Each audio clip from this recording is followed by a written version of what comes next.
Congratulations. This is a great movie. I love Thanks. it. This is different from what we've seen you do. So what is it about this story or the person Larry in particular that made you want to be a part of it? I liked his point of view. I liked that he saw something in this kid that changed him as much as he was able to help change him. I like that they went through this journey together. I like that it was a very human story about a very profound situation, one that changed the world.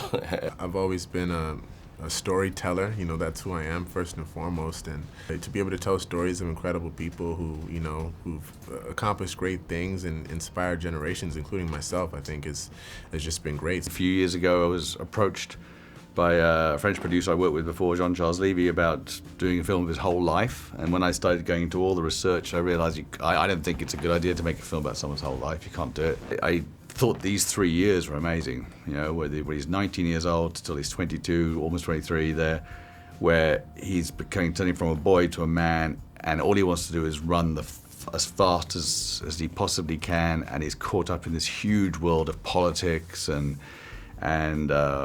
morality, where he's a reluctant hero, which I love about him. He's not looking for the spotlight like everyone does nowadays. He wants to run and feel free of all the weight of and the burden of what it was like to be an African American in those days. It didn't feel out of character for me personally. It didn't feel like I had to pretend to act this part. I could just sort of be this because I had a background in athletics. I'd had coaches, I'd had mentors. Tried to live my life with an intention that maybe could lead towards mentoring people as well. Like in this state of my life, either my son or younger artists. So yeah, all that just resonated for me immediately. When you know why you're doing something, you do something with intention, then you stay open to that, and you start to see all these things start to unfold in front of you. And it's been a very, very remarkable journey. But most importantly, I'm proud to be a vessel for this story.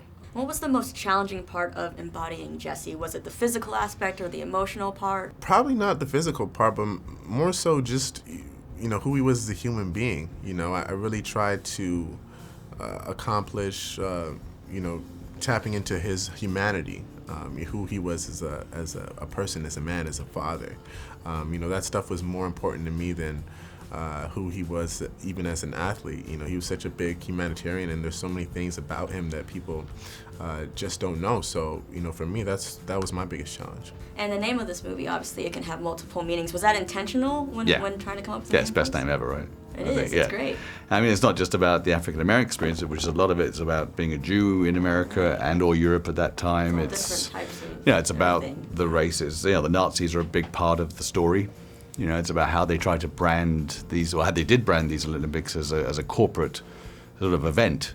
And the first ever branding of a sport event, really. Which I don't think people really realize too much. Well, they invented all the modern day Olympics. They invented the torch coming from Greece and the doves being released and the opening ceremony and the whole thing. It's really the modern day Olympics are based on the Nazi format, And I love that you actually, you went over to Berlin and you filmed there where he actually ran those races. What was that moment like for you as an actor, running out of those tunnels and then, getting off a podium and looking up into a stadium full of people like you just won? Yeah. Incredible. Just, I can't begin to tell you what it was like for me to walk up to that stadium in Berlin and essentially walk in the same footsteps that Jesse did, up to that stadium, 80 years ago with 150,000 people in there. So for me, it was just a real moment of channeling him and feeling, what it feels like to be, almost alone in a place where there's so many people. And you've directed all kinds of things. You've done, the horror and the action and now a sports movie. What kind of scene is more challenging to create? Like a big explosive scene or some perfect bloody sequence or